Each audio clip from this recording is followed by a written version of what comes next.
My name is Marva Hewitt, and I'm the founder and CEO for the Food Hygiene Bureau.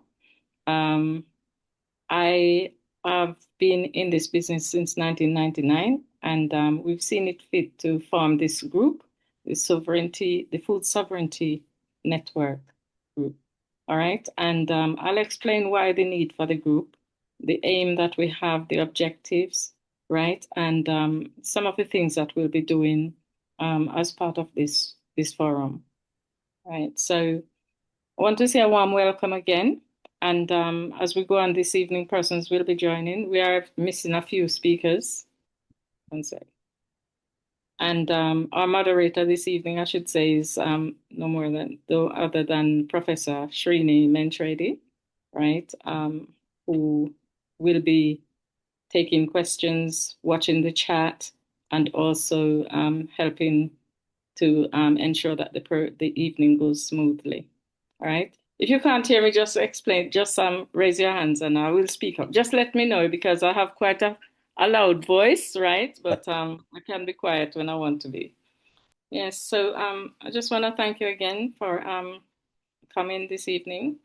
Many of you will know that our organization, from our range of accredited training programs, conferences, seminars, symposiums, and webinars. That's what we're about, an education of the industry, the food industry, for which I'm very passionate about. All right. This webinar is the first of a program that is being staged to bring clarity to our group and some of the activities that will be happening in 2026 towards achieving food sovereignty, which we'll hear more about from Dr. Morrison from Guyana this evening, because her country is doing extremely well. And we want to sort of benchmark Guyana. They are our sister Caribbean country. And so we're really looking forward to her presentation this evening. I'd like to draw your attention to the words of Thomas Sankara at the United Nations General Assembly in 1984 and again in a speech in 1987, where he stated that he made a statement about food sovereignty.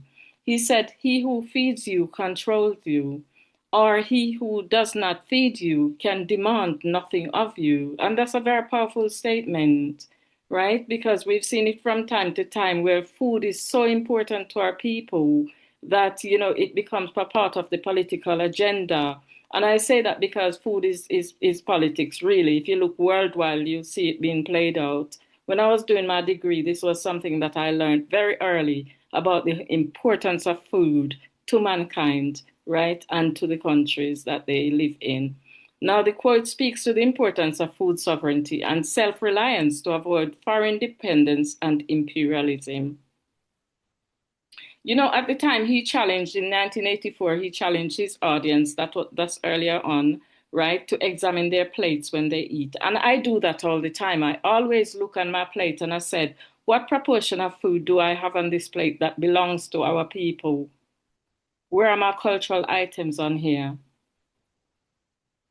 The imported grains of rice, corn, and millet was what he was talking about. He said success to changing that was in increasing production, stating that it was natural that he who feeds you also impose his will. I'd like to challenge each of us in this forum with this motion to take responsibility for the seeds and planting materials that we provide to our farmers, or we put into our backyards, because it is the beginning of this dependency for others to own us. Scripture also speaks to the importance of quality of food in our pots, that it must be safe to eat. The prophet Elijah purifies a stew that was poisonous. Man of God, and there is death in the pot. He instructed them to add flour to the pot, and it became safe to eat. You will find that in 2 Kings 4, verse 38 to 41. These two quotes are true today as it was then. On the 28th of October, fellow citizens, what happens was that Jamaica was hit by what we have as the most catastrophic disaster in our entire history. And that was a Cat 5 Hurricane Melissa, which we're still trying to contemplate what exactly did hit us. Why so much devastation has hit our island? and have left our people really without food, without water, without housing, without a livelihood. I think this hurricane will be remembered for generations to come, and it will go down in our history. This adverse event stripped our breadbasket parishes of crops, our forests of trees, and our people of their livelihood, the ability to feed themselves and be dependent on foreign lands. We have read of the heavy flooding in Manchester and other areas, leaving homes and businesses submerged underwater, the continuous suffering of people due to loss of their homes and livestock, crops and poor quality water supply, lack of sufficient food to eat, relying on care packages which have now become the norm, right, and which does not offer the balanced diet required to ward off illnesses and serious diseases. The suffering has continued with reports of hunger and disease outbreaks from leptospirosis, resulting in some 14 deaths so far. This disease is waterborne from contaminated supplies due to rodents. It is critical for this forum to be so organized and focused to address food security, leading to sovereignty for our people. There is no better time than now, during this reset, when our farmers are so desperate for seeds and planting materials, and entire farms are lost and need to be replaced. Ladies and gentlemen, I will not prolong this afternoon agenda, as I will be speaking again to you on the importance of food safety and the challenges ahead. I will now introduce our first speaker, Miss Dorian Rowan Campbell. Right? Can I ask Dorian? Can you introduce yourself for me, please? Just say a few words, right? And who you are, and how important this forum is to you. I know you as a coffee farmer, and you're so passionate about it, and you're also an exporter, right? So I just want you to speak on your area, right? Dorian should be speaking on Jamaica situation, system disruptions. All right, Dorian, you can go ahead. I'm Thank not you. just a coffee farmer. I'm a certified organic farmer, which Uh-huh. means that I don't only grow coffee. My three export type of products are coffee, ginger, and turmeric. But I also grow a whole host of ground produce, greens, bananas, plantains. And if you were to come to my farm, you would see that it's outstanding in terms of its biodiversity. So for me, food sovereignty is very, very important.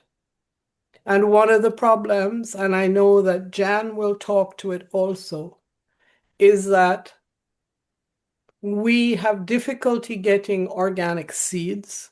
We don't have a seed farm. We do need that. But to bring in organic seeds, we have to jump through hoops. In fact, if any of you were listening to Rada, and I got an offer of seeds from 4 different highly certified organic and heirloom seeds producers. And he told me that, oh, I have to bring it. I have to give it to plant control, and they will grow them out and then test them for pathogens. So I said, so we're to wait 6 months? Oh, well, we have to look at the long picture. So we have a very real and immediate problem because it's not just this disruption, it's the mental disruption that's already taken place. Okay, you wanted me to talk about the systemic disruption. Well, we know you went through it. We know what has happened. We know what has happened in terms of ability to trade, ability for farmers of all sizes to meet their contracts, ability to make money from your farm and survive. I'll give you an example. Cocoa says that normally they expected to produce about 700 tons of cocoa, and they will be very surprised if they get 300 tons, and that may be good. So it means that our export market, our foreign exchange coming in, is cutting more than half. And we are one of the few countries that has our fine finished cocoa. So we get a very good rate for it. I won't talk about coffee because actually we do not know what the losses are. And I think the important thing we have to say in terms of systemic disruptions is that every time we have a hurricane, we go through the same hoops. Rada says, get in touch with us and tell us what you've lost. But people have no phones. People have no internet. People have no transport. So RADA doesn't know what we've lost. And it's very important, not for the large producers, but for the small producers. We have no idea exactly what small producers are losing. A lot of those small producers supply processors and they supply the local market. So we are in a situation where we actually don't know what is coming at us down the road. We can project, but we're projecting from a blank canvas because nobody actually has the data. And I know that for coffee, because I work with small farmers, this is the third year that we've been hit because in 23 we had tremendous rains and an earthquake which broke up the roads into the Blue Mountains. And the only way that we could get an estimate of what farmers had lost was to drive where we could, meet farmers and say, how much do you think that you have lost? Because otherwise, JACRA, who is our regulator, takes their information from the Exporters Association, which are the processors and the larger farmers. So it really doesn't reflect the 85% of coffee that we small farmers put into the market. We are the ones who grow Blue Mountain coffee. So when I think about disruption, I think about change.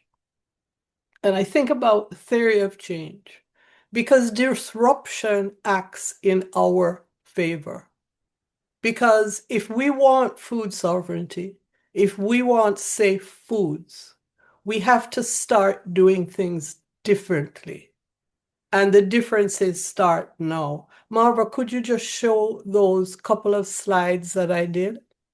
I wanted to give you the context of how we do agriculture in Jamaica. We have found that we pour more chemicals into the soil than anywhere else on the globe. So I've got a few screenshots, not for you to study now, but so because it's recording, you can actually look at it and think about it later on. So the very first thing we have to do with food sovereignty is to take this moment of disruption and try to inject alternatives. It's difficult. I was on a webinar the other evening with Patrick from the agriculture group, and Mr. Edmondson, who is the senior person at RADA, told Shelley, who can't be here tonight, and another person who both had inputs and seeds. Oh, we don't want you giving farmers these seeds because we don't want a glut. So you should do this through RADA because we know what we're doing. It's laughable. because every single year we have a glut of tomatoes, we have a glut of sweet potato, we have a glut of melons, and I think most of you will agree with me that that is so. So to be told that people who have seeds and clean seeds, we found this is a from a webinar called Pretty Dirty Food. They have been doing analysis of our foods and of the chemicals that we put in our soils for the last 3 years. And they did a presentation called Pretty Dirty Food, and you can find it online. But it talked, oops, and the next one, please.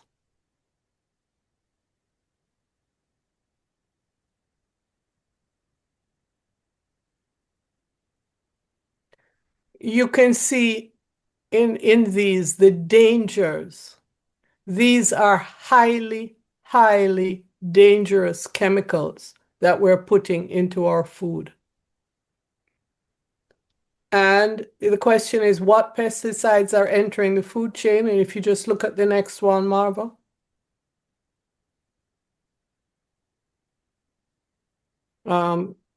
You're going to have to look at it because it was a screenshot, so it's not big enough. But you can see on your own what kind of chemicals we are eating in our food every day. And this was tested at Coronation Market, which is a central clearinghouse for most of our produce. Okay, so the first thing we have to think about in terms of disruption is how do we disrupt the chain of chemical and pesticides that we have in our foods. Can we get the next slide? Okay.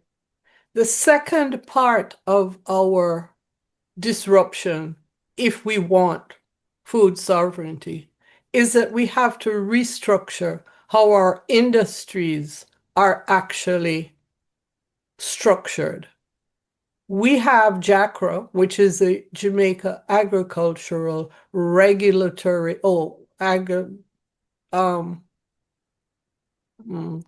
commodity in a country that has no commodities, has special products. So any of the produce that comes under JACRA, which is coffee, cocoa, spices, coconuts, and now bananas are coming under them as well. Under the regulations, you cannot manufacture, distribute, or process without their say-so. You can't import or export without their say-so. And you can't operate works without their say-so. Can we look at the next one? So in other words, we have a strong control system. And this is the schedule: coffee, ginger, nutmeg, pimento, turmeric, almonds, avocado, castor beans, cocoa, palm oil, safflower, shea nuts, soybeans, anything that you want is controlled under them, which means that you have no sovereignty at all as a farmer. You are dependent. In fact, I grow ginger, and they announced to me when I had an order for ginger that I couldn't sell my ginger unless I paid them $60,000 for a license to produce and to export, and then paid them 2% of anything I earned. So the structure of our industries impedes any ability to take our food sovereignty into our own hands. They are deciding what seeds we should use, when they should be used, where they should be used, because now they're telling us, well, we don't want a glut, so we don't want these seeds handed out because farmers are so stupid, that they wouldn't be able to manage their farms without their interventions. The next slide, if you can. Okay. Now in coffee, right now, what happens, this is the third year it's happened. In the Blue Mountains, Beryl, the rains before, and Melissa have brought down the roads, and we have a colonial structure where small farmers are intended to produce for larger farmers or for processors. So, and you don't have to read all this now, but a small farmer is not supposed to pick, collect, or offer for sale their coffee, right? They need to sell it on. So you're not allowed to have a pulper. Now, what this means is that when you have a weather event in the mountains and you can't get your produce out, you are prevented from reaping and pulping your coffee so that you could save at least some of it. We would like to see farmers in the community pulping their coffee, doing what I do, which is a dry fermentation, because water is one of the things that we don't have enough of, which gives you about 4 days so that you can get it to wherever it's being processed. Until we can change the chain of how we work in the food industry, we're not going to have food sovereignty. I think there might just be one more slide there. No, there isn't. What I did put in on the chat is the list of what JACRA recommends, and this is RADA also recommending to farmers that they use, the chemicals that they should use. So you can look at your chat and you'll see the list there. So I think what we need to focus on is not the inability to categorize the losses at the moment, but how we take it as an opportunity to come up with strategies that challenge the policies that exist. We cannot have JACRA selling only chemically treated seeds and hybrids to our farmers, because if you take that circle right back to Pretty Dirty Foods, you're seeing why we are ingesting so much. One of the doctors who went on a relief clinic in South Trelawney last week put me in touch with a farmer. He had been in Canada and he's not well. And it turns out he's suffering from organophosphate poisoning. We had a meeting in Kingston in June where farmers said, we need to know why so many farmers are dying because we're not seeing the reason and we think it's chemicals. So we have to match up these two things. We're not going to change the food we put in our mouths unless we can change the situation for our farmers. And so many of our farmers are so acculturated to this process of planting that immediately that there is a crisis, they call for, oh, we need fertilizer, we need inputs. So the minister has promised 80 million for fertilizers for coffee, 20 million for seedlings, and then Jackra is going to give 20 million for something else. And we have to break that chain. These are the disruptions that we have to cause if we, as people who want to change, who want to own our own foods, our food sovereignty, our right to plant what we want, our right to have our cultural foods, our right to export what we need, our right to grow the seeds that we want. We have to start there. Okay, that's it. Thank you so much, Doreen. That was an awfully interesting presentation. I must admit, I didn't know so much about Jackra and as I said, the politics of food. We can Uh, we can we can pick that up straight away.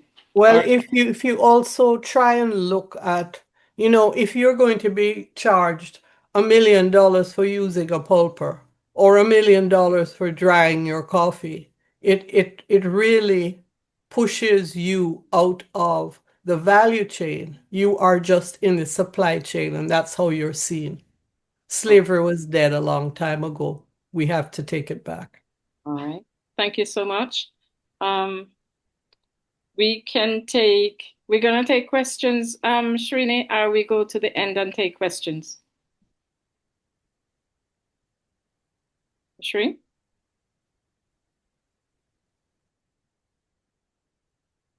Yeah, I think we are going to give each speaker 15 minutes.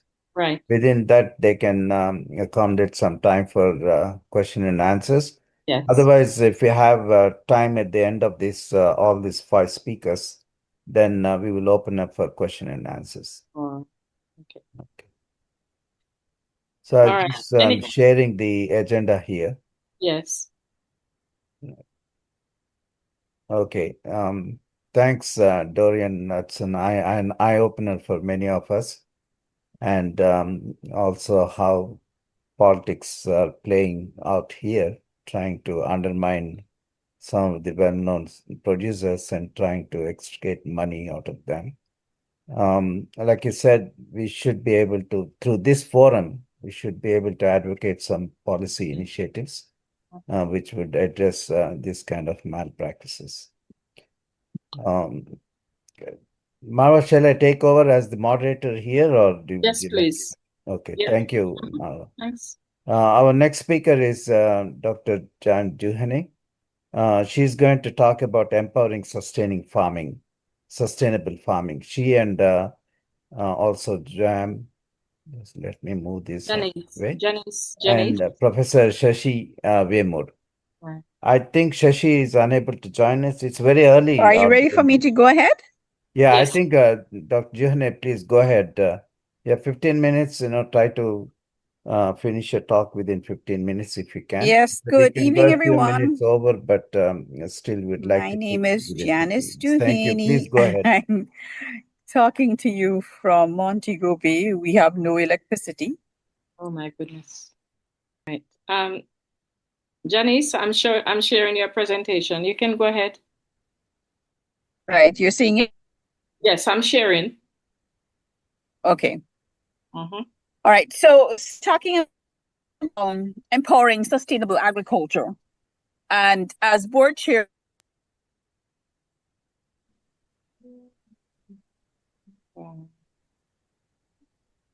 We can't hear going you. off Joel. You're not hearing me? Hold on. Not very good. So, Sorry. Srini, shall we move on, and then when she Yeah. comes, please put her, we can take up from her. Janice, can you hear us? Yeah, she's out. All right, yeah. I'll go ahead. I'll start off, I think, next presenter myself. You're the next I'll be person. speaking about seed security. I'm a professor of agronomy at Alabama A&M University. I've been here for more than 35 years now, originally from India. And my research mainly deals with development of sustainable organic production systems for specialty crops, which are vegetables and medicinal herbs. And today I'll be speaking a little bit about seed security, some ideas that I have that may be of help to Jamaica as we try to come out of this natural catastrophe. So let's start with what's going on currently. There are some current processes in place. They're talking about immediate distribution of seeds through RADA. They allocated about $3 billion for recovery initiative that includes not only just the seeds, but also bringing up agriculture as much as they can. But it's a long journey from where you are now.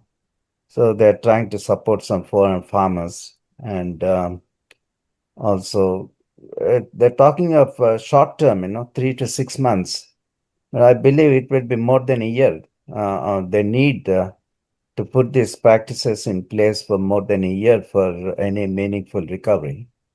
Talking of free land, walk behind tractors, water tanks, drip irrigation systems, general farm tools, and also replanting in areas that are less affected or not affected by Melissa, creating agro parks and such.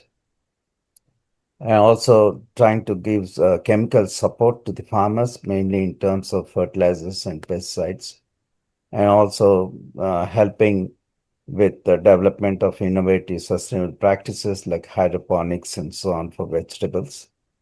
And these are fairly crucial efforts, no doubt, but the damage, estimated damage is about 20 billion Jamaican dollars. And a $3 billion initiative will not go far, honestly. It's a long way to go.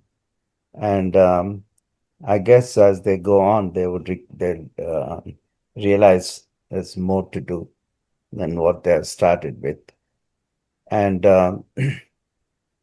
they also talked about some broader agriculture recovery and resilience practices initiatives besides distribution of this. They're talking of networking with the other world organizations, for example, Food and Agriculture Organization and so on. And also importing some goods. Of course, this is a given. It is a necessity to import at this time, while Jamaica tries to find its feet and get back to production again. So it's it's not an innovative measure there. So I was asked to talk something about how we are going to develop seed security for Jamaica. So I have put a few slides together for that. And during our last discussion, there was some debate about desi varieties, cultivars, hybrids, and GMO crops. So I wanted to bring some clarity here. Okay.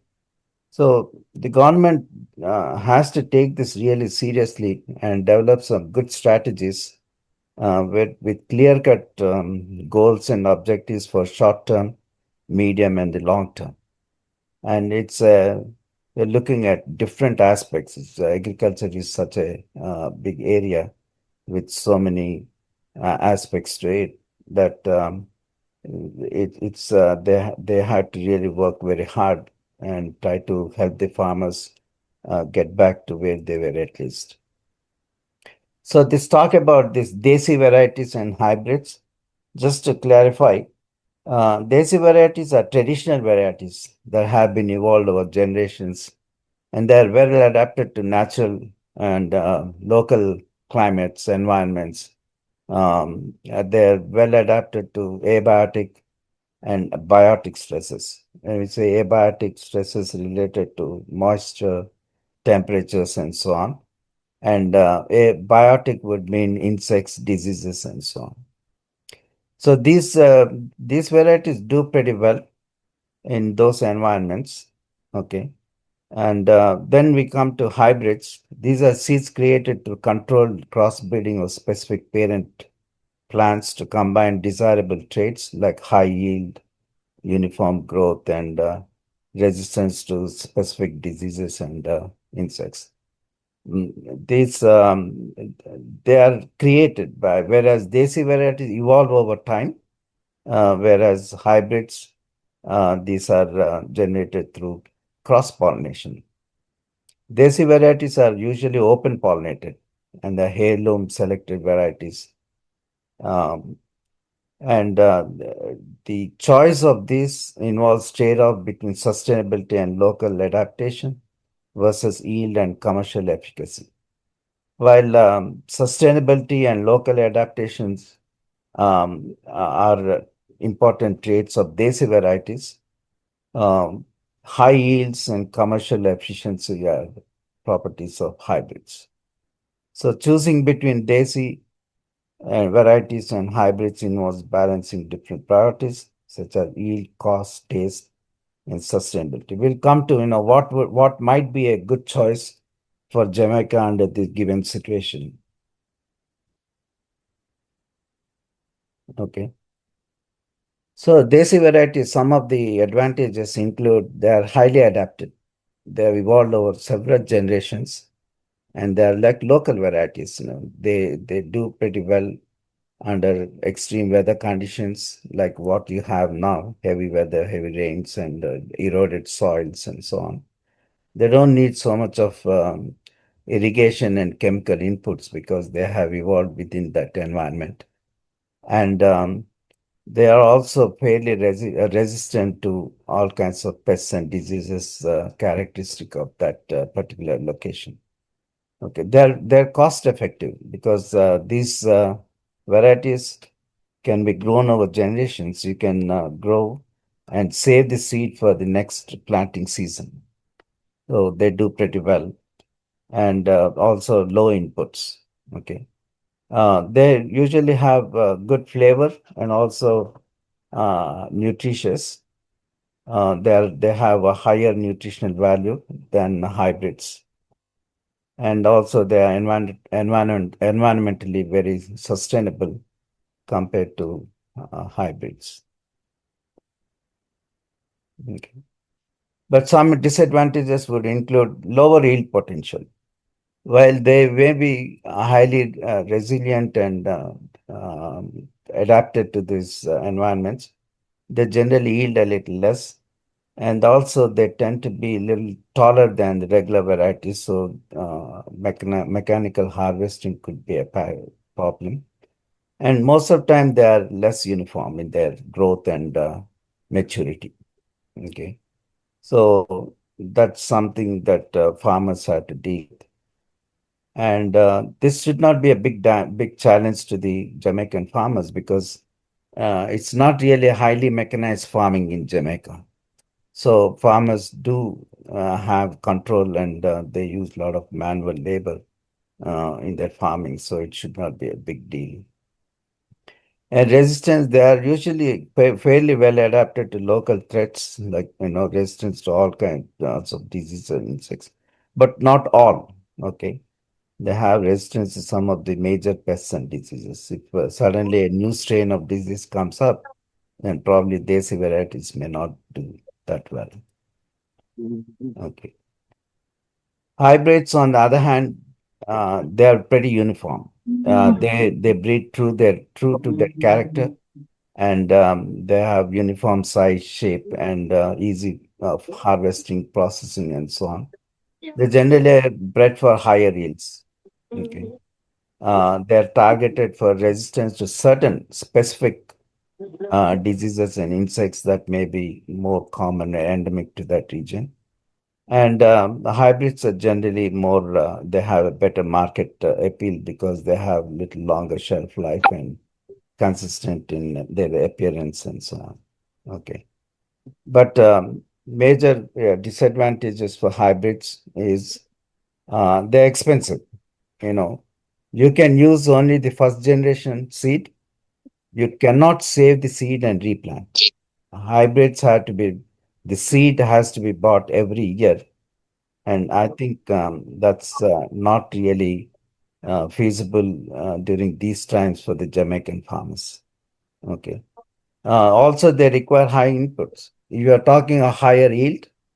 You're talking of irrigation systems and also fertilization. Hybrids are bred to respond to water and the fertilizers. So the inputs cost of production goes up. Also, there's less genetic diversity because hybrids tend to um, reduce diversity, whereas desi varieties, selected varieties, they encourage biodiversity. And the taste somehow is inferior compared to the desi varieties. A lot of us, we do find that in our day-to-day lives, where the food is losing taste, we may be getting bigger fruits, higher yields, but at the expense of taste. Okay. And then we also have what we call selected varieties. Selected varieties are, basically like desi varieties, but the breeding is a little more focused and objective oriented, and they select for certain specific traits that are the major challenges to a particular location. So most of the time, selected varieties are bred for particular location, particular environment, and they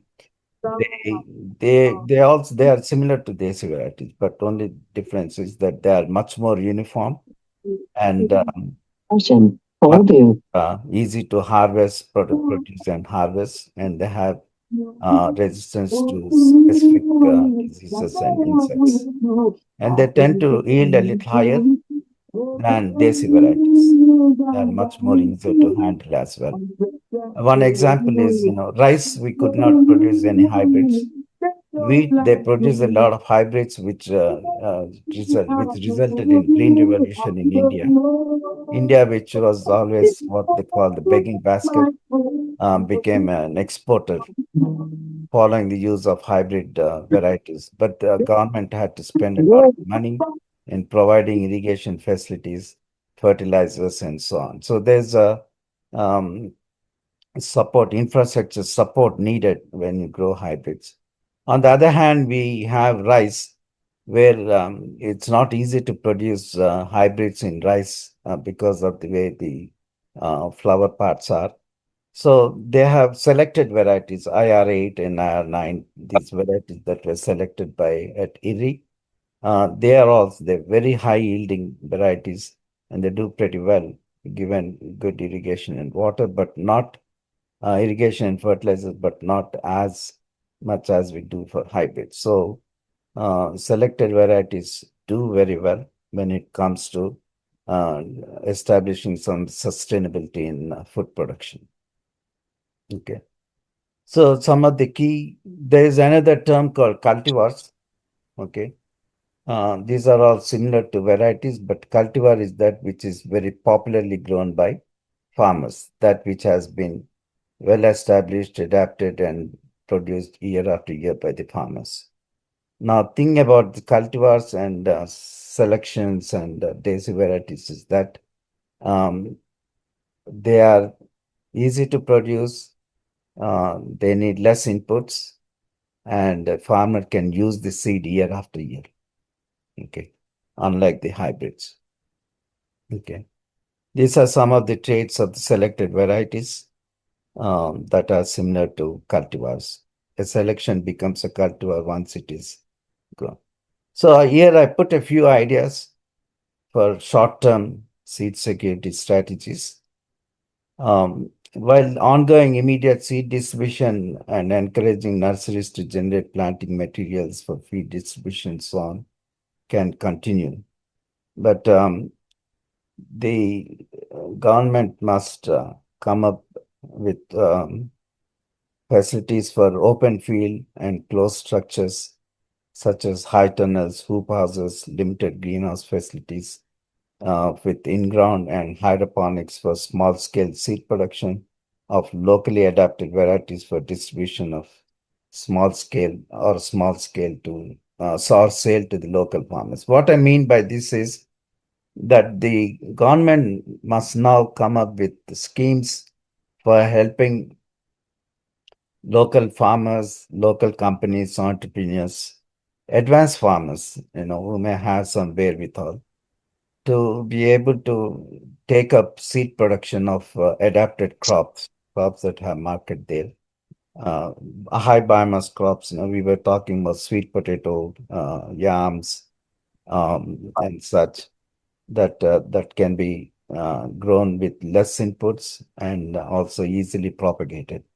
So these can be multiplied very fast through either open field structures, open field farms, or closed structures. Hoop houses and high tunnels are very easy to set up. They're not very expensive, and they protect the crop from the vagaries of temperatures and rains and such. And um, and also easy for and also extend the seasons, growing seasons for the farmers. So and also avoid cross pollination, so you get pure seed in the seed production efforts. Also come up with farmer to farmer assistance.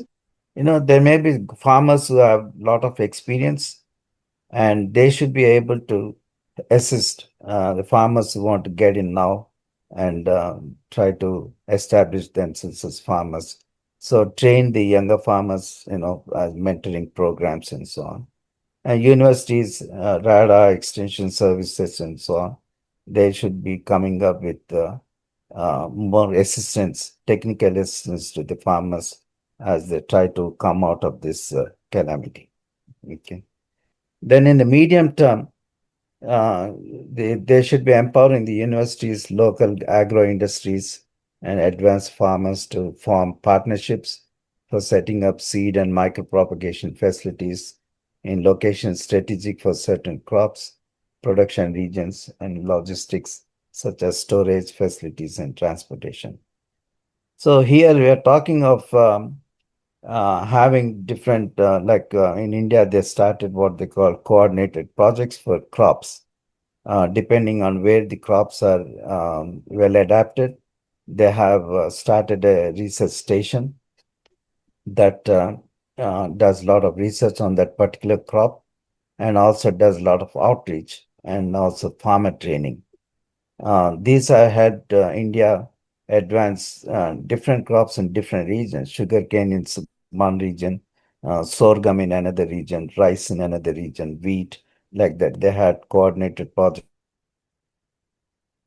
for each crop. So Jamaica might be able to emulate this model as they go into the future, try to make their agriculture more sustainable to good seed production practices. Also help small to medium scale propagation nurseries and labs. Most of these yams and these tuber crops can be easily propagated, and propagules can be easily sold, and planting is also easy. Those can be done through uh, nurseries and so on. Labs here mainly for producing tissue culture plants, micropropagated plantlets that can be produced in massive numbers and distributed to the farmers in various regions. At the same time, they must have a workforce development, training students, young entrepreneurs, farmers, in seed production technology.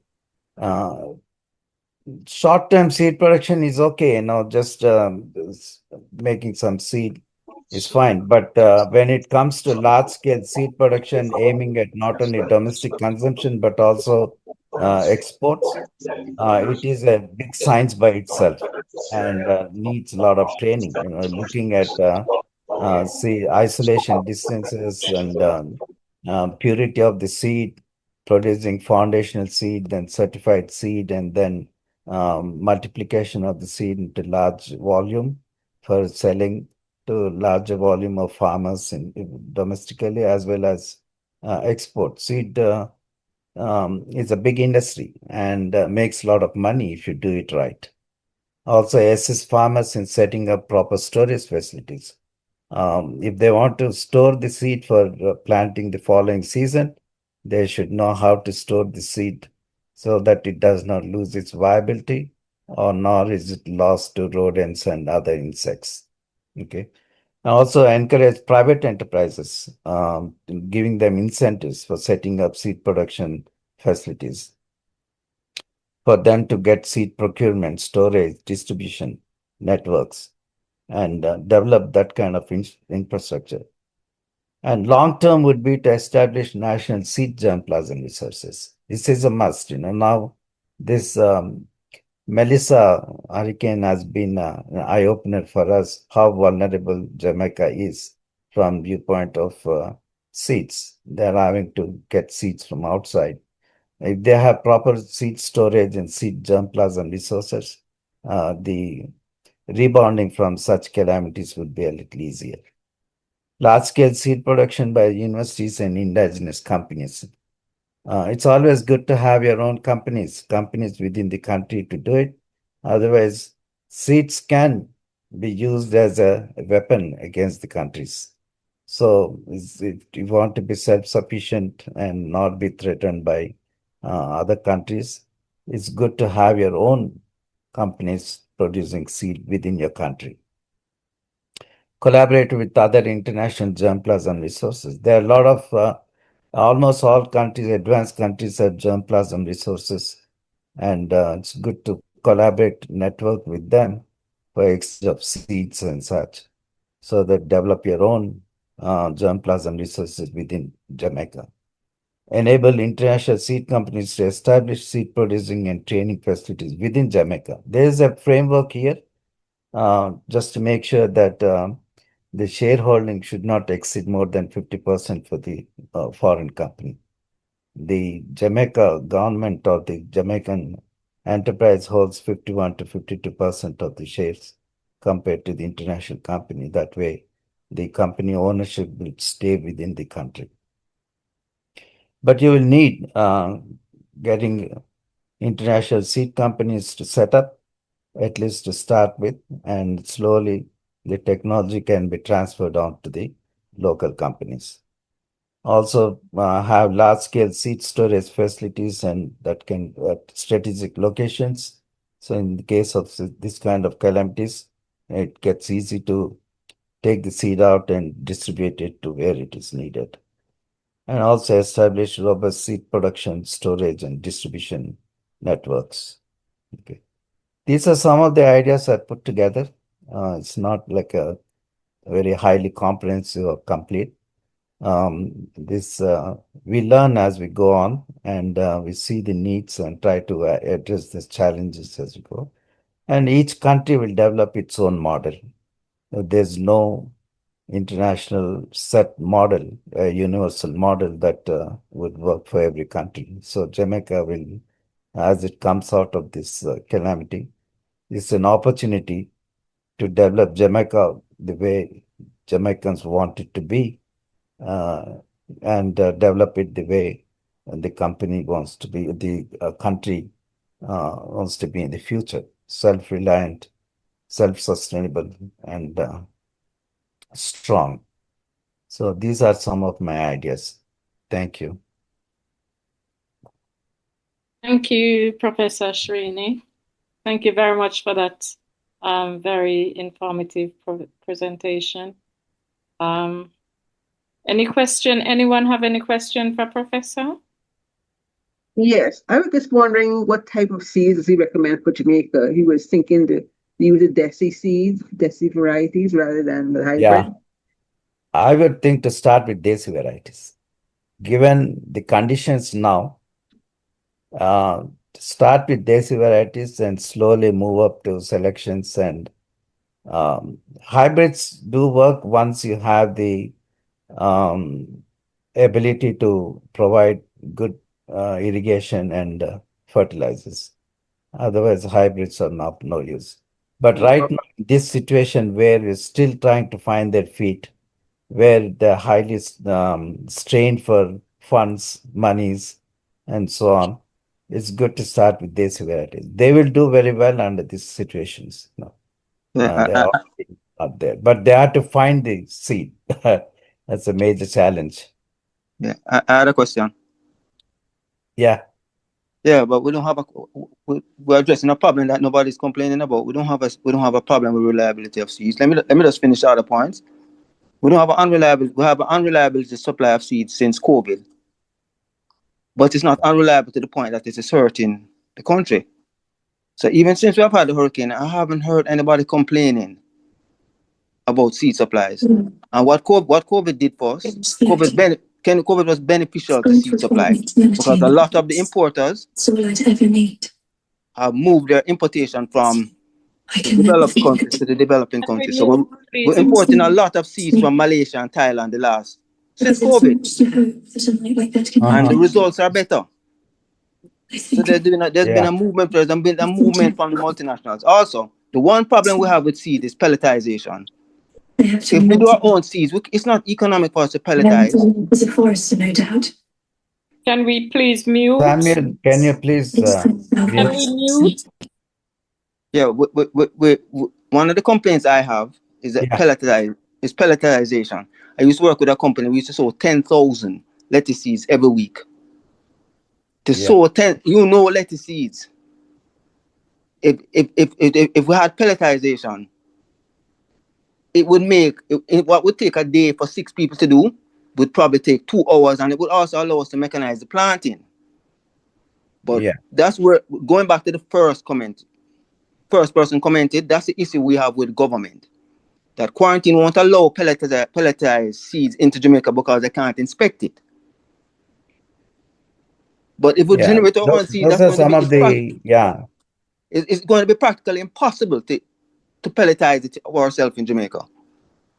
So I'm not sure if we're trying to address a problem that when there's no problem. We don't have a seed problem. Not really. May I, Madam Chair and Teddy, may I ask a question to this gentleman? Who is this, please? Can you just introduce yourself? This is Dr. Samuel Scott. Okay. When we evaluated the seed source for Jamaica, even in terms of the agencies that are currently selling the seeds, given our experience in purchasing seeds, distributing seeds, we basically looking at maybe the vouchers for the farmers to buy the seed from the seeds companies down there. But what I noticed is that those seeds are extremely expensive. Yes, I can explain why. All right, go ahead. Go ahead. Yeah, because when you have a farm store, carrying an inventory of seeds is very difficult because one, our market is small, and two, some of those seeds are perishable. So when you look on the list of the inventory, I have seen lists of inventories at farm stores. When you look on the list you have to be carrying. You carry it for a long time, and you know the principles of economics. If you carry a good for a long time, you tend to try to make. They're overpriced. I'm not arguing. I don't want to defend them. They're overpriced, but there's a tendency to price it a little. If the margin is 20% on shovel and cutlass, the margin on seeds tend to be significantly higher out here. It is significantly higher. What you need to compare us with is not with, you say it's expensive, but what are you comparing us with? The United States are comparing us with Dominican Republic and Trinidad. I'm comparing with seed source coming out of Trinidad and the Eastern Caribbean. We have projects in a number of from Belize going right down to Suriname. And what I see is that the seed quotation per unit cost is high. Tends to be a very, very high. And when you start out with, because there are fundamentally 3 drivers that drive the productivity of any farm, and you can cost is not one of them. I am telling you that seed cost is one of them. As a matter of fact, it even affects the price that the farmer will accept for the output when it comes to the market. Which product? Which seed in particular? Dr. Scott and Ashley. Very good discussion here, but unfortunately, we want to end this in a timely manner. Okay. And so let's just Sure. restrict ourselves to what's being presented here and the questions pertaining to those presentations instead of going off into some discussions here. I know, like I said several times, they have a long way to go. We need the proper infrastructure in place, policies in place, but right now to get back onto feet, these are some of the measures I thought would be worth looking into. If you're saying seed, right now seed availability is not a problem, but that may be because the government is providing a lot of seed free of cost. But then the idea here is to develop sustainability over the long term and the ability to quickly rebound from this kind of calamities.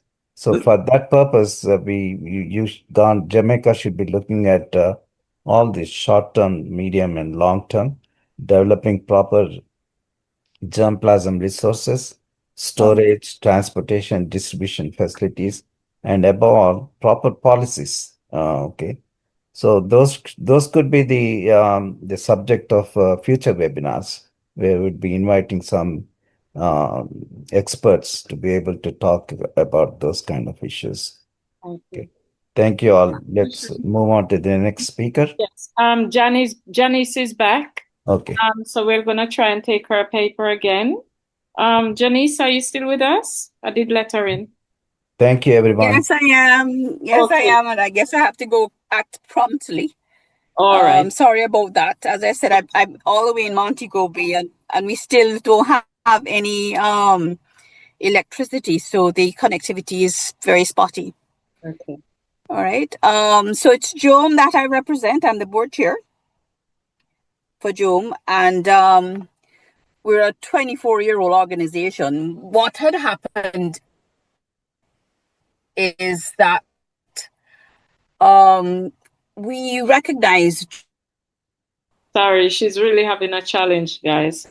All right, we're gonna have to move on, and then hopefully we can take her paper later on. Srini, we're gonna have to move on, and then let Janice comes back. When she comes back, then we try again with her. Srini? Oh, he's gone as well. All right. Okay. I think I'm next anyway. My presentation is on food safety challenges, right? And basically, I've shared with you a couple of scriptures, which I found really, really good, are quotes, right? And, it's really about what we're into right now. All right. So I was saying that I had given a scripture and the challenges that we're having with the pots that we cannot put on our fires right now, right? The systems that should be there to control what's going in the pots, but those systems are in a mess because Melissa has basically put us into a hand-to-mouth situation where many persons in our country are still relying on the food to drop, the package that needs to come, and there's no pot going on that fire, right? Whatever the care package consists of, and that's their meal. All right, so today we have, can you hear me? Yeah. Okay, so we have a number of challenges with food safety. Initially, before Melissa, the challenges were really of, having the safe systems in place, and we used to be able to mandate that, but now we are sort of thrown into a mess in that the small businesses have literally disappeared. The street vendors are trying to come on stream, and there's no regulation going on. The factories are literally trying to produce something, but of course the farms are down. Right. And the scarcity and lack of food and water dominates the headline from day to day. Right. So we will find it as it becomes hard, as we become further down into the crisis. Right. It's going to be harder for us to choose the quality of food that goes into the pot.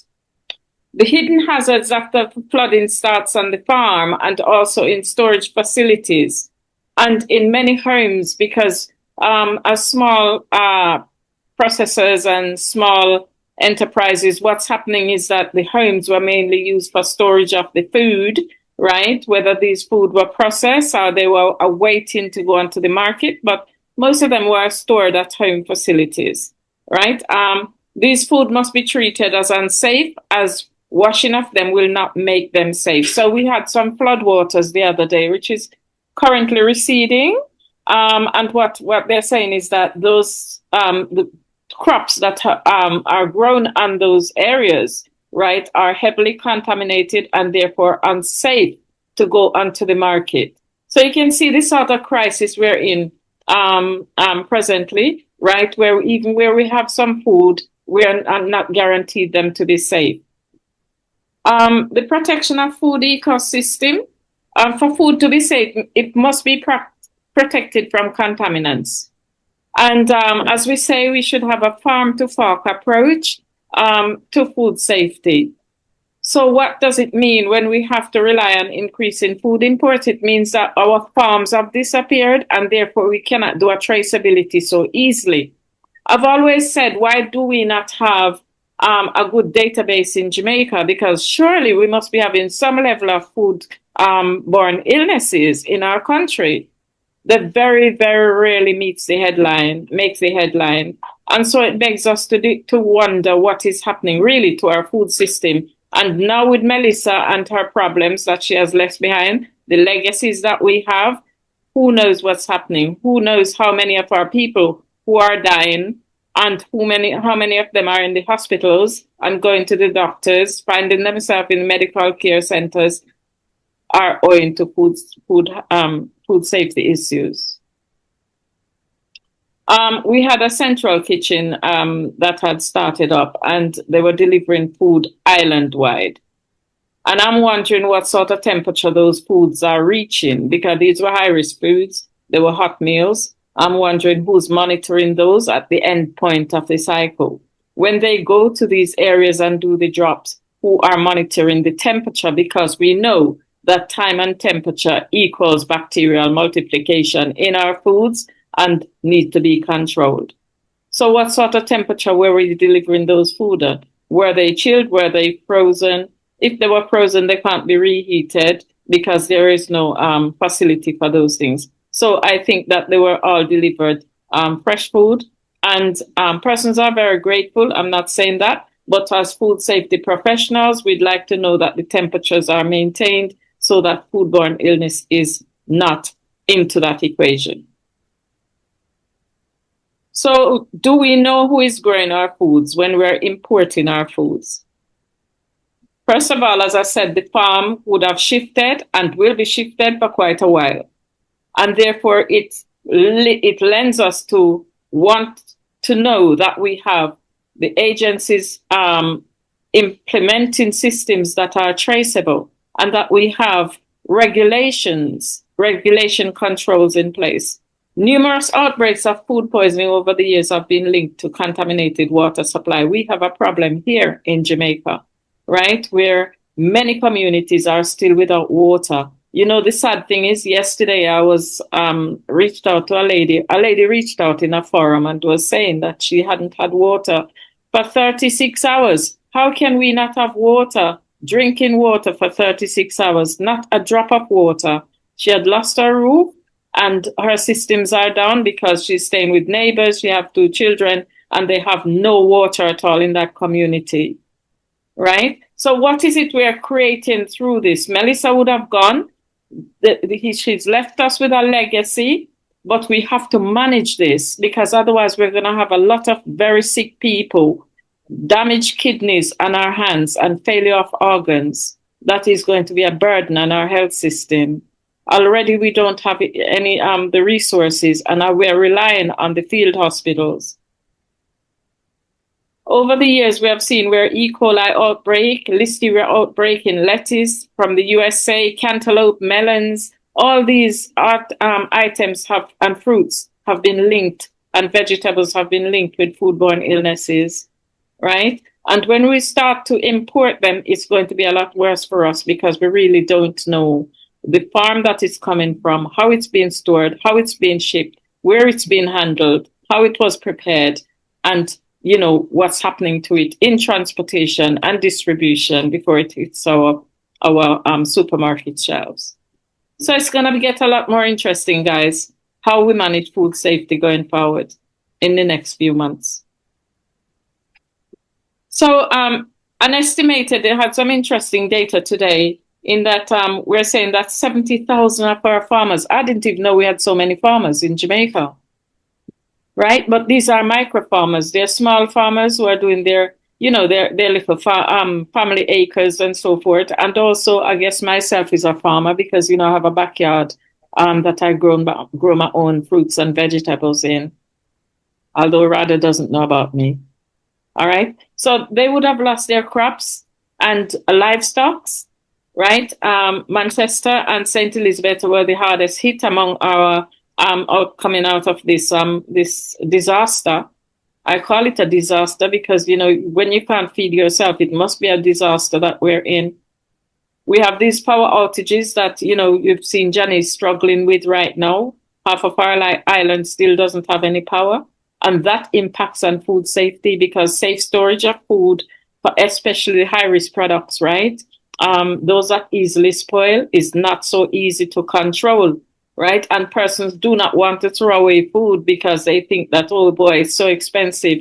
Let me try and cook it up and at least keep it, and hope that it's still safe.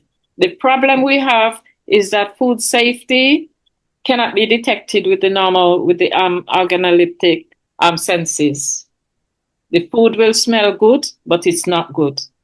It might taste okay, but it's not okay because bacteria doesn't react like that. Bacteria is silent in the food. It multiplies very fast in some instances it just needs to be contaminated with the food and the rest will happen inside of your tummy. So we have some high-risk foods such as fish, dairy, meat, right? Milk and so forth that needs to be protected in the chill chain and they're being compromised. We know that they're being compromised because even if you have a generator, a school the other day informed me that they have a generator just for 4 hours per day. How can you have children depending on meals and high-risk food that is kept chilled just for 4 hours per day? The generator cannot be left on all the time. And the electricities have not been made available, reconnected back to our school systems. So there we have our vulnerable groups who are exposed, right? Contamination from flood water, spoke on that. And that is very important because the health conditions from these water systems, right, have not been clearly communicated to communities. And therefore, communities don't know the hazards that they have when they're walking in the water, they are bathing in the water, and I saw a gentleman drinking the water because it came up from the ground, he alleged, and so he was drinking it. And these mud that has found their way into persons' home, where the flood water has remained in Manchester, submerged houses, submerged farms, submerged factories. Right. And, we're really in a bad state down there. All right. So we have this compromised packaging as well. Right. Canned items. The whole education that needs to happen in this crisis is just not happening. I've yet to turn on the TV and see in the public education going on. Most persons can't even watch the TV. I mean, I should remember, that's like it's not going to happen. So we're really in a dilemma, guys. We're really, really at the helm of mercy right now because every system that you look at is hinging, and food is one of those that is, the breath of our life. And so we have to really try and educate ourselves into what it is that we will be putting on our tables in the next few months before we start to grow back our own products. The government initiated to import table eggs to bridge gaps in egg production in this country. Now, what's the problem with that? We'd say, yes, well, our egg production is low and therefore, thank God they can import. No. The problem is that eggs is salmonella. And unless we can guarantee those salmonella-free eggs for our markets, we are putting a lot more lives at risk. All right. So, that's really a caution for us, that unless we have the systems in place, we should.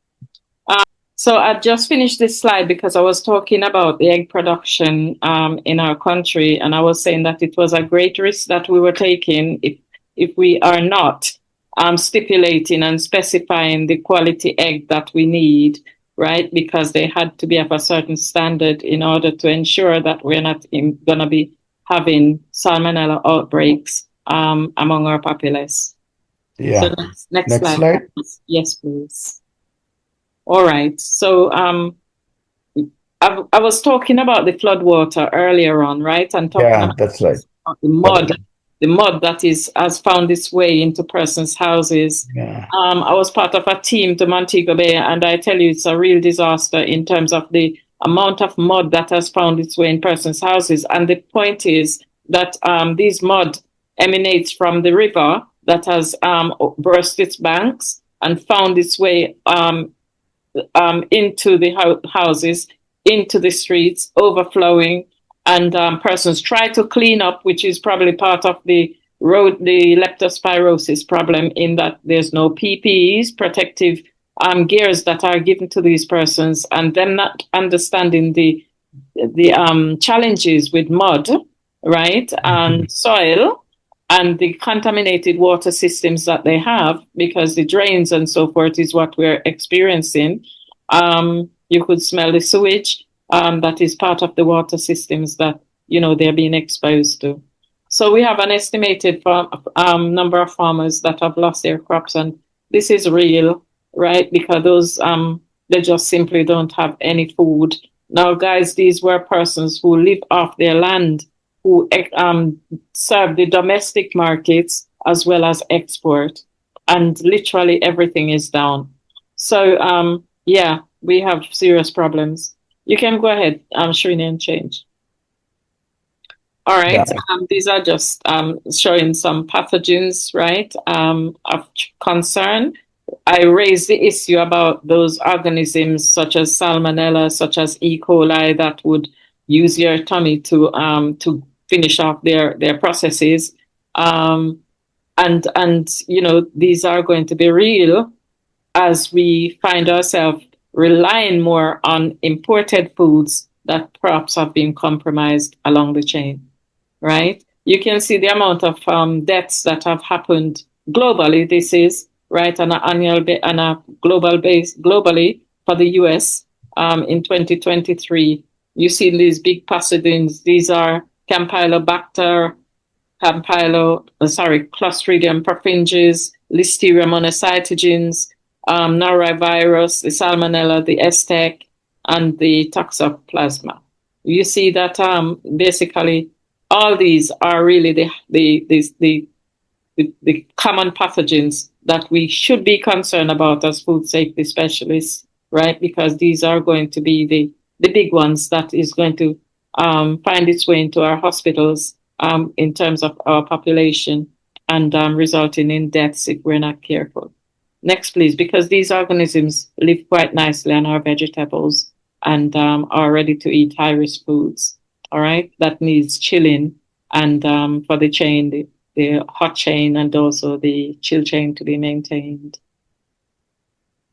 We can see that we have our rodent infestation, right? We have 14 deaths so far, right? Over the last 3 weeks, this has been climbing.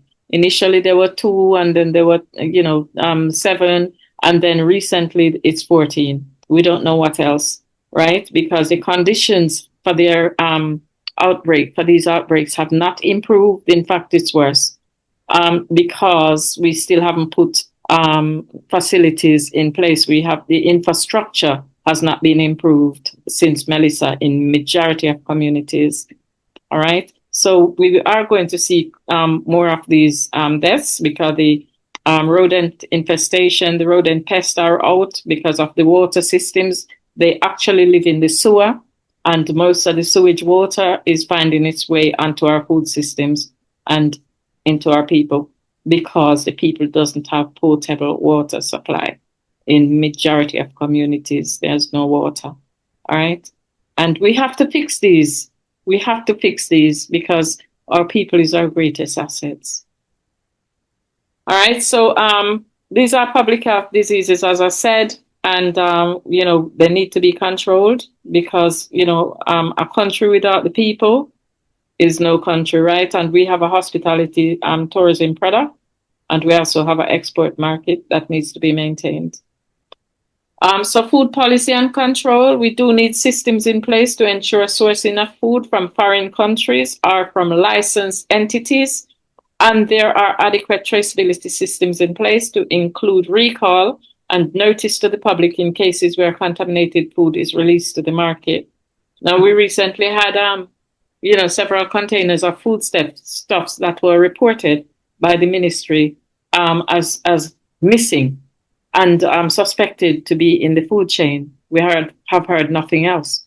And these type of things doesn't sit very well in our country and among people who are already compromised in terms of their diet and their health. All right. Especially when they're relying on donations and care packages, it really is quite a nervous state to be in. We therefore need urgent review of our national food safety policy. Can you go back a little bit, please? One slide. Thank you. Yes. So urgent review of the National Food Nutrition and Security Policy. That was in 2013. That policy was developed, but it's not been implemented, right? And that policy aims to ensure sufficient control in situations like this, right? It's much broader than the public health regulations or public health act that is presently being used. All right. So this is an area again that this group and this network have got to have some input to try and influence this policy becomes off the shelf and is reviewed. Several years ago, Dorian and myself was at a conference, one of our conferences, and the minister asked us to put a task force together to review this policy. It did not happen because we just could not get it together without getting their commitment and so forth. Next, please, Sash. Right. So I was making recommendation that we have the FSMA, right, which is a very good model for benchmarking food safety for our local, for our country. And this FSMA 2011 Act, right, was as a result of a very large outbreak in the USA from a company who was selling ingredients to organizations, very large organizations, right, and caused one of the largest outbreak of food poisoning in the state, affecting over 220 lives, right, and really injuring and killing over 20 persons, but over 200 and something. Some persons was hospitalized, right, and compromised in terms of their health. That brought together resulted in the 2011 FSMA and the respective regulation asking firms to have competent and trained individuals into the regulation to take responsibility for food safety within each company. So therefore, persons cannot just export to the US market, but they have to actually ensure that they comply with the rules. And so we would want to see a model such as this being introduced to Jamaica to ensure that our market becomes tight for our domestic people who are going to be exposed to, a higher level of dependency on foreign imports that is going to be replacing in the interim our local market until our farmers are able to plant crops that can reach reaping stage and can find itself back on our table. Our present food safety regulation, the public health food handling regulation, is not all embracing to fully protect our consumer health and well-being from unfit food consumption entering and finding its way on consumer plate. we must rally for more comprehensive food protection policy for our people. And I think that was my last slide. Is it true? Yeah. Okay. Thank you so much. All right. Thanks, Marwa.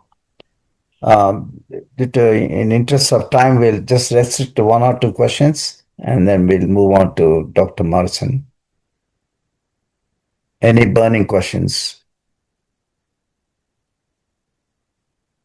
All right, none.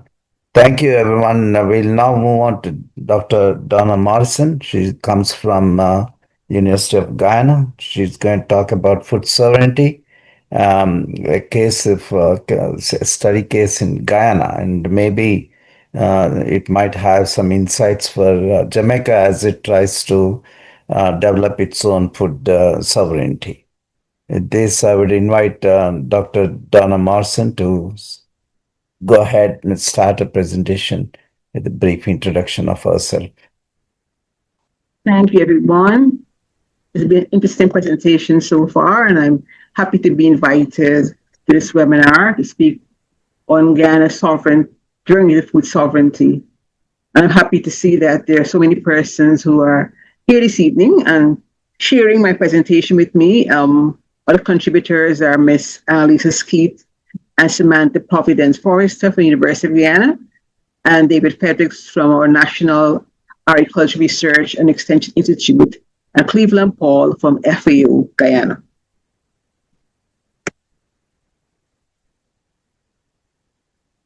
Just to give you an outline of my presentation, I will first begin by providing a background on the colonial period in Guyana, and then our post-independence period beginning from 1966 to current. And here, then we look at our major production sectors: rice, sugar, other crops, livestock, and fishery. I will then discuss research and education in agriculture in Guyana. And can you hear me? Yes, we can. We can. Okay, good, lovely.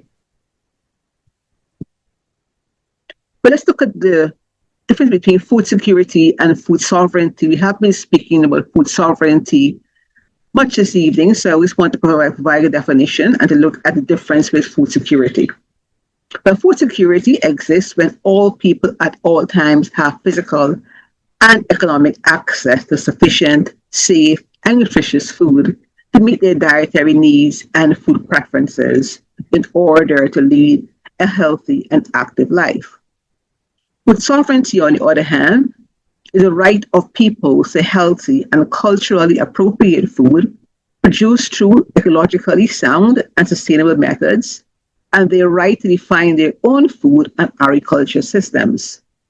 It puts the aspirations and needs of those who produce, distribute, and consume food at the heart of the food systems and policies, rather than the demands of markets and corporations.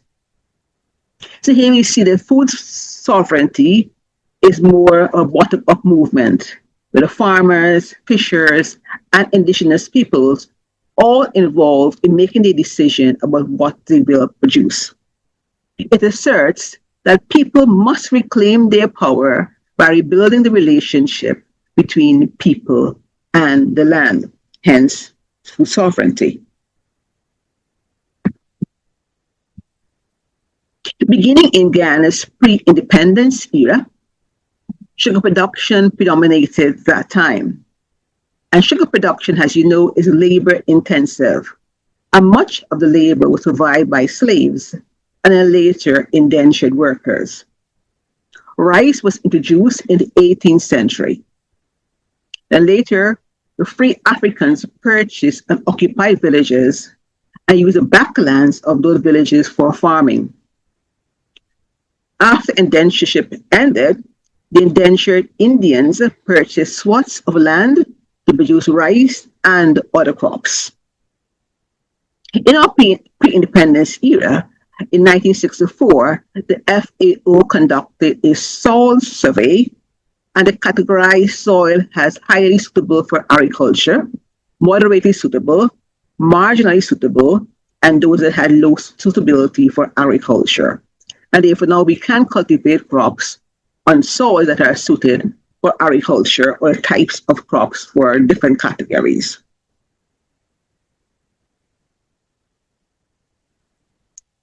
In our independence era, we gained independence in 1966. And our leaders at that time wanted us to be free of all colonial trappings and encouraged Guyanese to have their own national identity. There was a drive towards self-sufficiency and self-reliance. Our Prime Minister at that time, Burnham, believed that there was a strategic link between food security, energy security, and independence. And therefore, he formulated this program called the Feed, Clothe, and House the Nation by 1976. And that program began in 1972. So during that time, nurseries were established throughout Guyana, and persons were given seedlings and seeds free of cost. They were encouraged to farm their own food in the backyard and to have their own home gardens. During that period, the government also began to increase production in less populated areas of Guyana. So most of our agriculture is along the coast. And at that time, they endeavor to go into the interior hinterlands to have agricultural farms or agricultural estates. Our current government is involved in a Grow More Food campaign as well, and they are seeking to expand and reorganize the main production sectors. Our current government is led by Dr. Ephraim Ali. Guyana is a key player in CARICOM's initiative to reduce importation of food by 25% by the year 2025 and now by 2030. Hope that we are able to achieve that.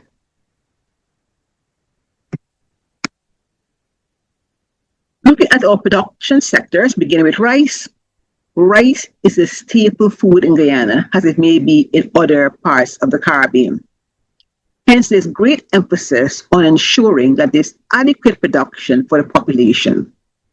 There's ongoing programs to ensure that enough is available for local consumption. The rice industry is dominated by private farmers and private millers that mill the paddy. And rice is cultivated in the coastal regions of Guyana.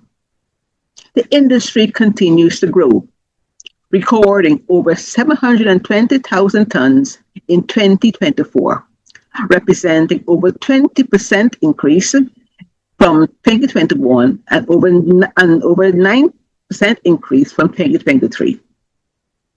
Our Guyana Rice Development Board, which is state-owned, they're responsible for quality control and providing markets for the farmers and millers. Regarding sugar production, sugar has different challenges. Sugar is managed by a state entity, Guyana Sugar Corporation, but there has been a decline in demand for sugar. There's been a loss of preferential markets and hence closure of several sugar estates. But there's still limited production of sugar. Regarding our other crops, corn, soybean, and millet, many years ago, this was under government control, but now production has been revitalized and is under private ownership. They intend to expand production by 30,000 acres by the end of this year. They're also constructing more to facilitate shipments and building silos for storage of the products of produce. And hence we see there's great emphasis on revitalizing this industry. Regarding our fruits and vegetables are produced throughout Guyana, and there's adequate supply to meet our nation's dietary needs and achieve food sovereignty in this manner. We can also export our fruits and vegetables. They're exported to Barbados and other countries. And there are niche markets for organic cocoa, pineapple, and heart of palm. They're usually exported mainly to Europe. The government is also endeavoring to increase the range of crops available for our local consumption, and therefore we now planting the exotic Guyana, strawberries, blueberries, broccoli, and cauliflower. And there's ongoing research to determine the potential areas for production, the places where we can best plant these crops.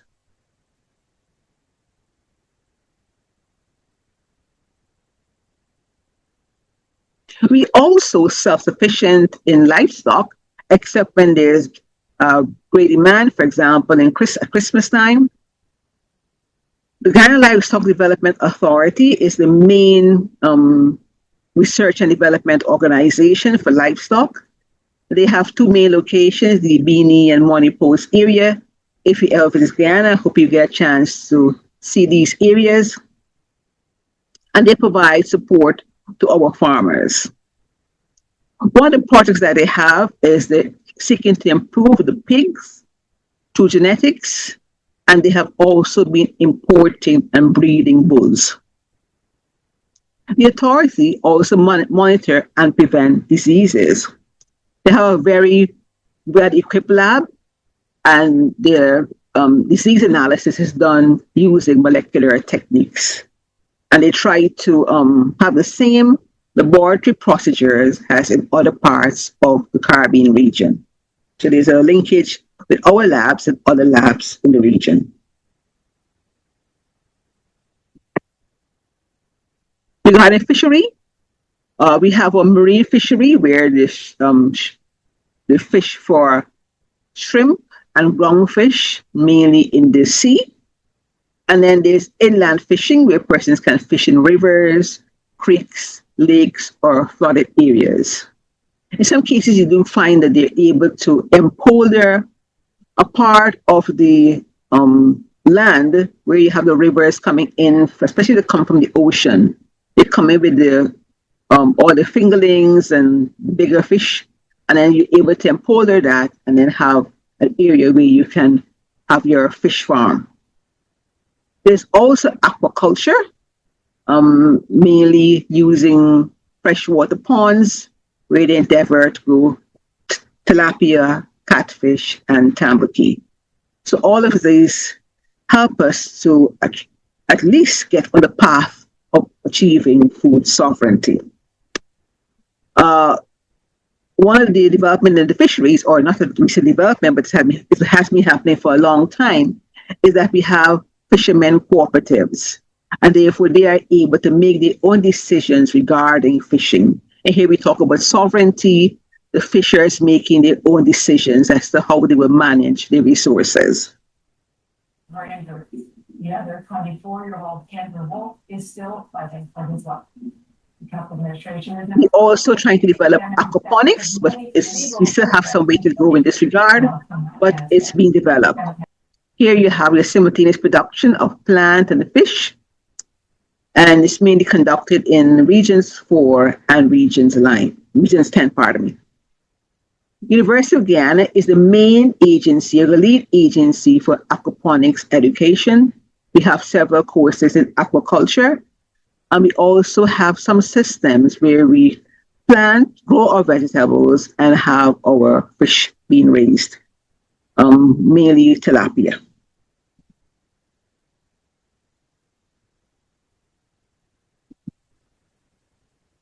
Going on to research. Research is an important component of our agricultural development. One of the research organizations is the National Agriculture Research and Extension Institute, and that does research for other crops other than sugar and rice. The current thrust now is to encourage persons to have shade house farming, and NARI provides all the materials and support for persons who want to have private shade houses. And so they're trying to encourage schools and communities to build shade houses and to grow vegetables using shade houses, and they provide all the support as I just mentioned. In the end, about, as I was told, about 750 shade houses throughout Guyana, and NARI will go to all those places, establish a shade house, and provide support continuously. NARI is also endeavoring to have persons produce vegetables using hydroponics. And I was told that they have over 250 hydroponic units throughout Guyana, and they are doing quite well. We have been doing this for a long time, but the government is now trying to see how they can develop it further. National Agriculture NARI is also maintaining our germplasm of traditional crops, and they have two areas where they have field germplasm. They also have in situ germplasm at the organization, and they will use molecular techniques to characterize those that are found in situ.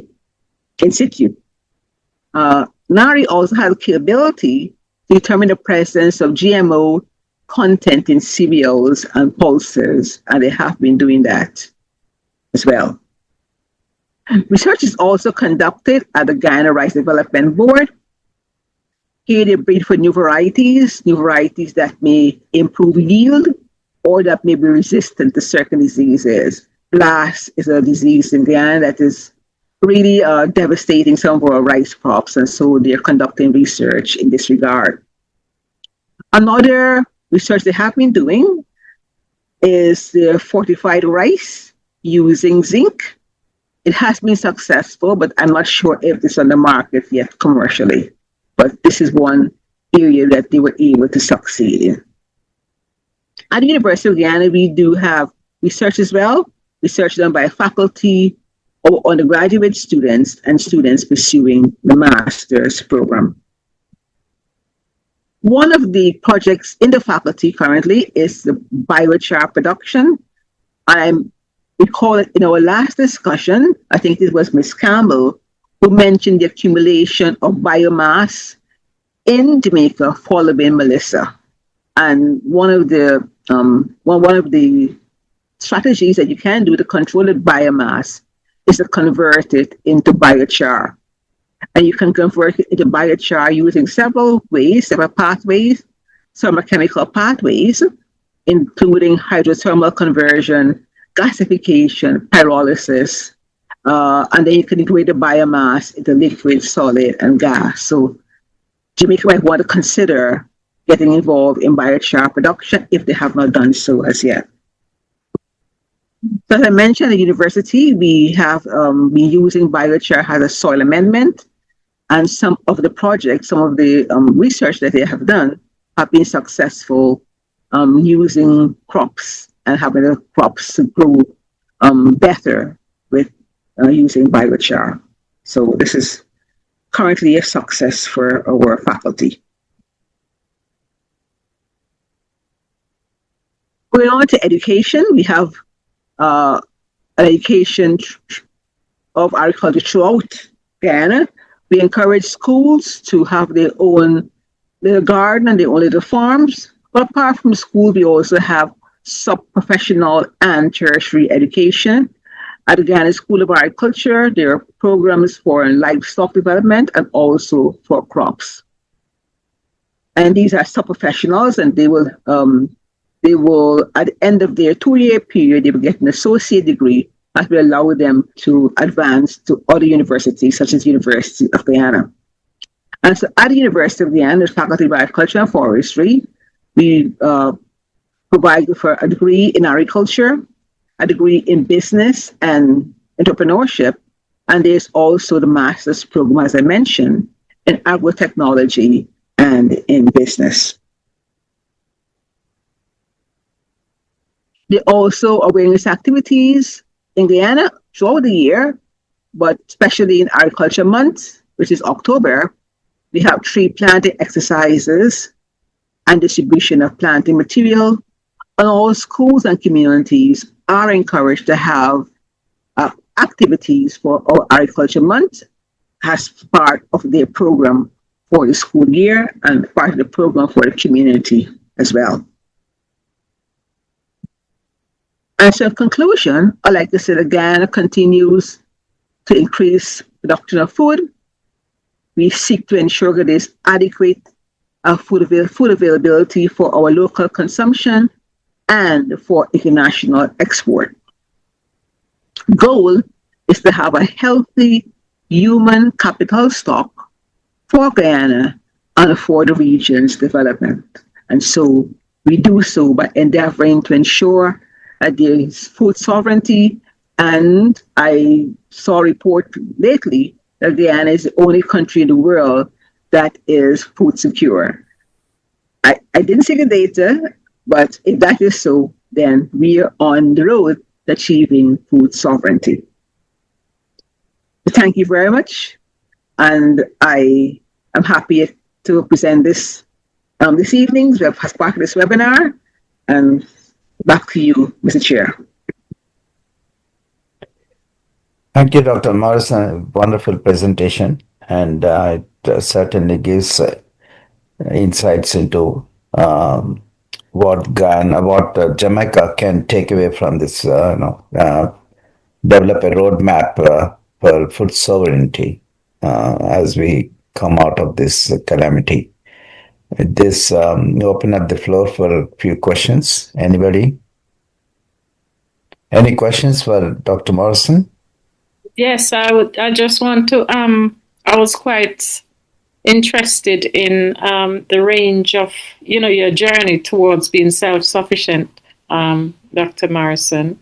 In particular, because we have such a disjointed system here in Jamaica that I'm wondering if we'll ever reach there, if we'll ever get there, because we're very disjointed among our agencies. And I'm wondering if you have a comprehensive approach, if you've taken a comprehensive approach to reaching where you are, where all the agencies are working to the same agenda, or, how did you happen to get there? What is the regulations that you use, as a roadmap to sort of lead you to where you are? And has that really helped you? The Ministry of Agriculture, they determine the policy for agriculture for Guyana. And then from the ministry, they have several institutions and agencies that would be able to carry out their mandate. And that is how they work. And so, for example, from the ministry, we have NARI is a part of the ministry. For example, GSA as well as a part of the ministry. So many of the agencies that I spoke about this evening come under the umbrella of the Ministry of Agriculture, Ministry of Agriculture. So from there, they develop the policy, and then all the institutions carry out their mandate. Okay. And also we have regional programs in agriculture as well. We have regional organizations, and they too will be part of the ministry's work. All right. Okay, thank you. Thank you. Dorian, she has a question. Dorian, go ahead, please. Dorian, you're muted. Yes, I'm unmuted. It wasn't exactly a question. I wanted to thank you, Doctor, very much. I've had the privilege of working in Guyana, and I'm so envious.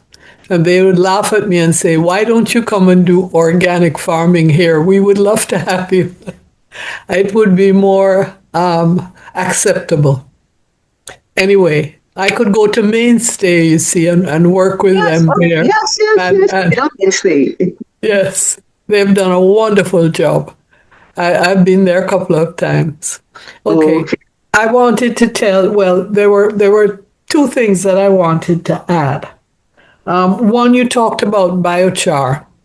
The Hope Botanical Gardens are very close to me.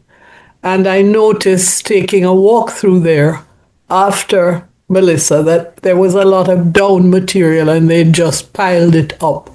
So I stopped to talk to one of the men who didn't know how to compost. So I've been over there doing composting. And we have done 2 different types of compost. We've done a Johnson Sioux bioreactor. And next week, we are doing biochar. Okay, right? great. And if we can start there, and if I can get somebody from the ministry to come to see what we're doing, maybe we can move it to the other areas. We are not separating our garbage from our biomass, which is the most important thing after any disaster. So it's a little more difficult. And the other thing that I wanted to share is Jan is not here, but it's something, and actually I've been part of doing it in Guyana because we had a number of training programs for people in organic, particularly women who were interested in organic production. This year and next year, in a partnership actually with the government, the Jamaica Organic Agriculture Movement, of which Jan is the chair, has been doing a project called Genesis, and it's about sustainable agriculture. And they have been operating in all the various parishes, moving around, doing workshops. They have farms, which are their anchor or model farms, who can demonstrate what they have learned on an ongoing basis about sustainability. It's not the first time that JOM has initiated action like this, but this time it's actually a partnership with the government, which is a step forward. And in the last year, working with small coffee farmers in the mountains, I found that if you are going to develop your sense of sovereignty, your sense of food sovereignty, your sense of agricultural sovereignty, your sense of cultural sovereignty, you have to identify those people who a community will look at and look towards. So last year we did a program which I call Eco Warriors. And we started with 14 farmers, more or less identified by their communities. We asked them to identify a young man and a young woman who they would mentor as they learned through this program. And then in the second year, those people would be working with them on a more consistent basis. But really, it was about learning how you recognize what you have on your farm. We asked the first group to come with samples of their soil, put it under the microscope, put it onto the screen of the computer, and it changed people's lives because instead of walking on the soil or looking down at it, you're suddenly seeing it as something that's alive. And then when you're told, when you pour fertilizer here, these are all your free labor, you're killing them. It's very interesting to see their reaction. We also looked at what sorts of inputs can you make on your farm from what you have on your farm. So you have to get so much more intimate with what is growing on your farm. A weed is not just a weed. It has a special relationship. Yes. And I think these are the sorts of things that we're going to have to focus on if we are going to make that change. I think Guyana is lucky because you have a strong indigenous population from whom you can learn. Yes. We are a transplanted people, and therefore moringa was a new find. People didn't really know about moringa. There are a lot of things that we used to call something dopistoasop, and then we found that it had tremendous medicinal properties, but it was something that you thought you'd get poisoned if you touched.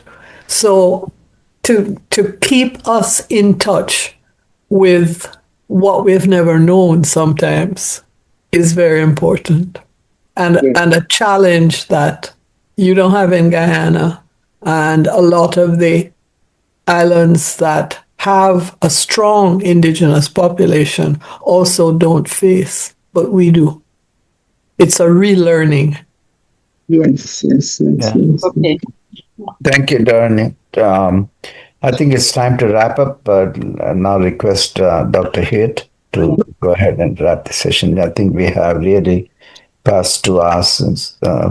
We wanted to have this program for only 1.5 hours, but there's so much discussion and interesting talks here that maybe next time we'll have different webinar with certain other ideas to encourage more discussion and debate in this. Thank you all. Thank you, Sri. Please. Yes, so I just want to thank each and every one of you for making it to the webinar this evening. All right, so I was just thanking everyone for the evening, for taking the time out to attend this webinar. I hope you find it very useful. I myself have learned a lot this evening. And so, I just want to thank especially the presenters, Srini, Donna, Janice. We didn't get to hear her, unfortunately, because of the situation with the internet and so forth. And also Dorian for a lovely presentation. Who did I leave out? Did I leave anybody out? I don't think so. All right, and just to thank you again, our guests for attending. Thank everyone who's on the network, that we will continue to grow. The aim basically is that we're going to be forming some specialist group to look at how we get started and where do we start on this journey. I think it's really envious of us not to use Dr. Morrison to just get us at least started, right? Because she has a wealth of information, knowledge, and so forth that she and her team can teach us a thing or two to get going, because we really need to do this. We need to do this for Jamaica. We cannot afford to be wiped out again by another hurricane, and then we're relying on care packages and all that to take us through to the next 3 months. It cannot work. So the time is right, and I just want to welcome everybody to the forum and to thank you all, and looking forward to your contribution going ahead. Yeah. Just a few dates, right? In January, we haven't bed down the date and time yet, but definitely in the latter part of January, we'll be having a symposium, right? And also we have our conference happening in May. I know that. Are you still going to have the conference in May? May 2026, yes. Are you still going to have it? Yes. Oh, yes, definitely, because we want to do a tour, Donna, of the progress that we would have made for Melissa, right? We want to do a tour to those regions that have been hit by the hurricane. We want to see them and to see the progress we've made, so that we can move forward to ensuring that those areas become food secure. Yes, so we are going to have a component which involves a field trip to those areas, which should be interesting. So so we are having conference on the 14th. I think it's 9th to the 12th or something like that. Srini, correct me. But we do have the dates. Yeah, we haven't quite decided on the dates, but it's definitely going to be there. It's in May. It's in May. It's in May. In Montego Bay. In Montego Bay, Donna. So All right, we're gonna leave it there this evening, guys. I think we've gone over our time. It was a pleasure here and learning so much from you and other presenters. Thank you so much, and thank you. I have to reach out to you, Donna. I need to migrate to Guyana to eat some proper food. Yeah. Come along. All right. Yeah. Thank you. Bye. Thank again. You, everyone. Thanks, everyone, and thank you very much. Okay. Special thanks to all the speakers and. Some interesting questions and discussions, but definitely in forthcoming webinars, we will certainly try to accommodate more time for this kind of discussions, and they certainly bring different viewpoints.